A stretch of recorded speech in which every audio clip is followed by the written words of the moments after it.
Sa Secretary's Kitchen. Pila may nani mo? Si Sintos may nani? Sintos?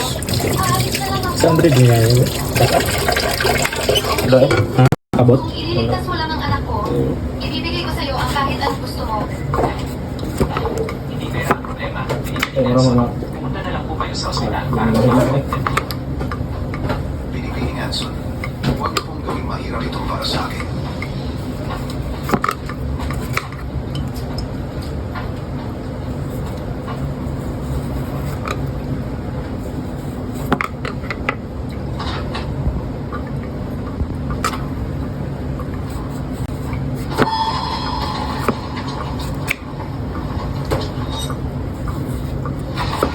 Maneho, kuminto tayo. Binibini, anong nangyayari? Buksan mo ang trunk. Tingnan ko. Si,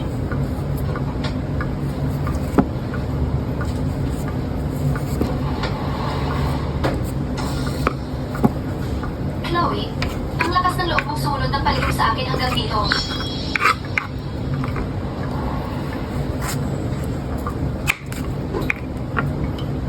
Mami, may iba ka pang anak na Huwag bago. mo ang pag-iyak. Ay! Baka kung mabait ako, mas magustuhan ako ni Mami. Madalas na makulit si Zoe. Bakit ang bait-bait niya ngayon? Kakaiba.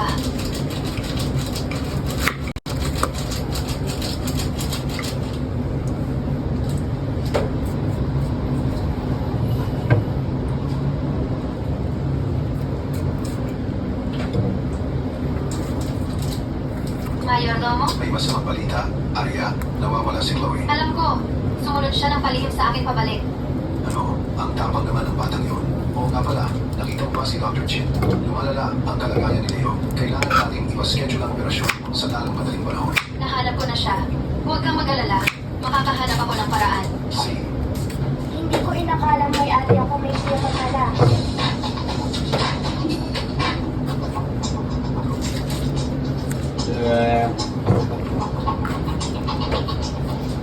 Vincent Sterling, CEO ng Sterling Group. Oh.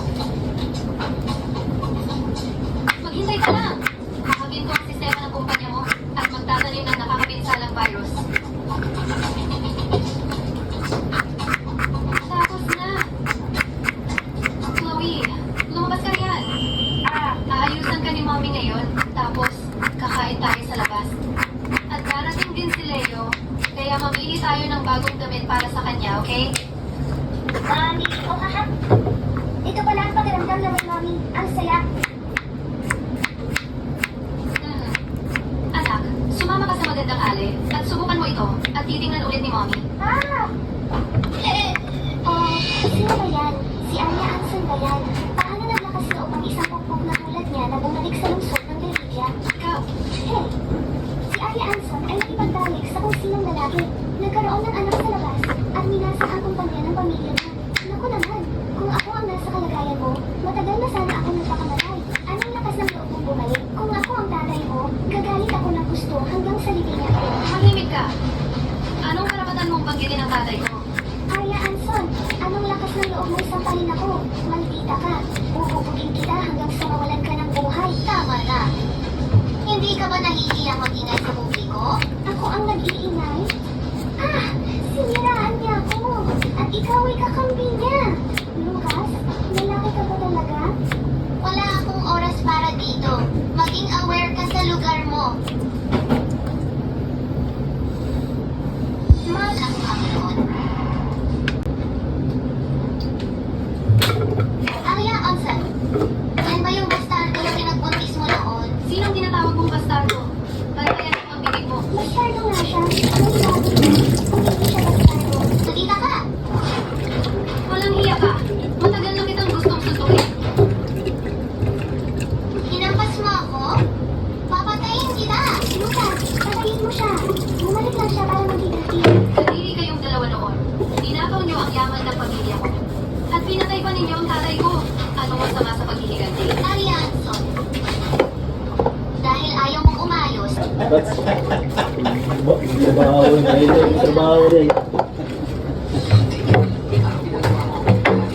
Milo may cravings mo sa rin. Ha? Milo may cravings.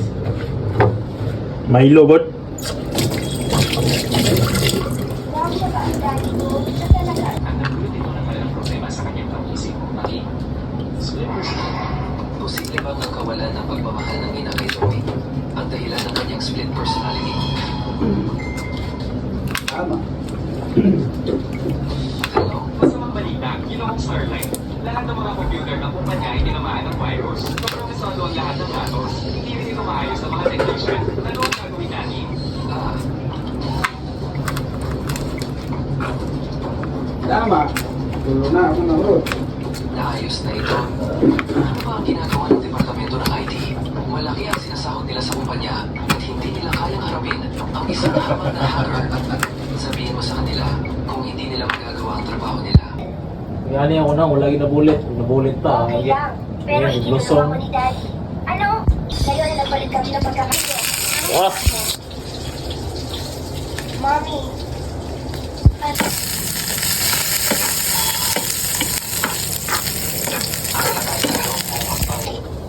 Vincent, anong nangyari sa anak ko?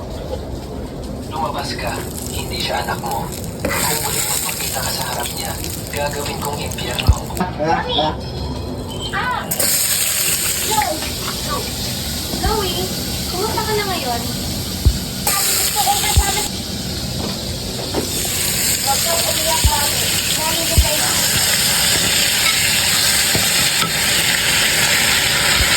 Yun, ang isang matindog sa akin. Mahulang natin kwarta. Ayun, mga kang ibang puso. Wala yung kumbili. Kwarta. Bakit ito bulan ah? Sana na.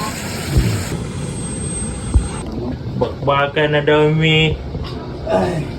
Bakbakan na daw. Bakbakan, oy. Migoy, oh. Bakbakan na. Ulawon ka na, Migoy. Ulawon ka na. Pulo pa kilo, pulo ni tapulan ko ito. Meron ito lang kuman. Pag wala ilong niya, pahit na dyan dito sa kasan. Kuha na sa dito. Hindi lang yung magmata. Dua, may utang nga na ito. Lang sa pakadlaw. Kaya dapat sa utang. Puro lang Judith sa sustento, no? Ano yung Makita ka ni Kuya at siguradong magugulat siya ng gusto. Chloe, napasalain talaga akong makita ka. Pagbalik ni Daddy, pwede mo ba akong isabay para makita siya? Siyempre, ate, gutom ka ba? Ito, lollipop ko, sa'yo na. Ate, gilis pa tayo. Paano haharapin siya? Pero para sa 6 na taon na nawala ako kay Zoe, kailangan kong bawiin yon para sa kanya. Mahal na. Dami kayo. Salamat, Lord. Gaan mo grasya karon. Ugmapod. Ipinipili ba niya ang sarili niya para lang malapitan ang anak natin? Ano ba ay walang silbi? Tuto na gitaw ng aloy sa ginawa na itong adubuan eh. Mag-iingat ako sa susunod. Maaari ba akong pumunta at alagaan si Zoe ngayon? Si Zoe ay nasa kindergarten pa. Hindi siya lalabas hanggang alas 6 ng gabi. Simula ngayon, mayroon ka 2 oras para lalasin ang buong Stars Day. Kung hindi mo ito magagawa, aalisin ka kaagad. Vincent Sterling, Oscar. Gusto yung istorya niyo na? Di lamisa ni. Di rin na daw lamisa? Ya? Ano ba? Anta? Hindi na, sir. Hindi na. Wala ko pa rin.